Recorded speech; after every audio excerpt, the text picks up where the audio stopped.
Okay, so now let's say you want to move the camera by some distance. To do that, you select this move camera by distance option and you add the command. Now first you have to decide how much you want to move the actual camera's position. And for that you have to specify where we want to move the camera to in the X coordinates, in the Y coordinates, and in the Z coordinates.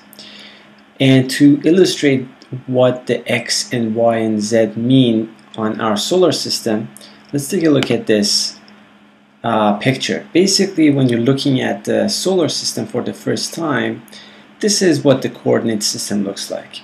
If you put a positive amount, it means that your camera is going to be moved in either of these directions. For an X direction, we will be moving the camera in this horizontal plane. If you increase the Y coordinate, we will be moving the camera up in this direction, or you can put a negative value and move it down. And Z essentially means how much the camera moves in and out of the screen essentially. If you move a positive, if you put a positive amount, it means that the camera will basically zoom out.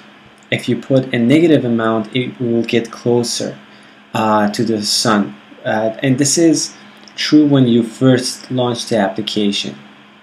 So now, with that in mind, let's say we want to put, we can put some arbitrary value. Let's say I want to move the camera to the right a little bit. So I put a value of 1000 for X, and let's say I want to also move the camera up a little bit. And so I put the same value of 1000, and I leave the Z value as 0.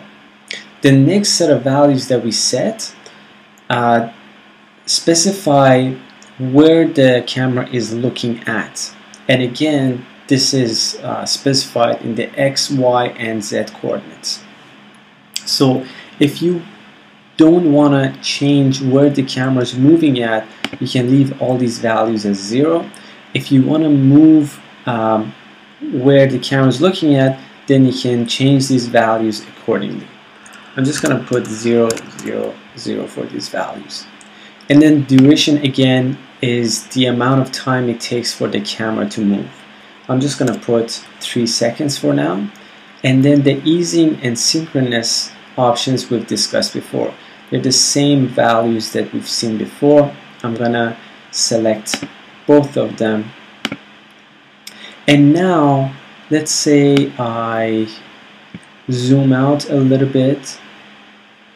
I've moved back here so that we can see it once again, and I hit the preview the tool button to see what happens. So first we're going to move to Jupiter, and then you notice that the camera moves a little bit to the right, and then it moves up.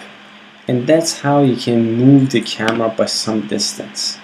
And you notice that first we move the camera to Jupiter, and then we move the camera. That's because both of these commands, this one was synchronous, so it meant that the tool didn't move to this command until this one was done, and then after this one was done, we went ahead and we did this one.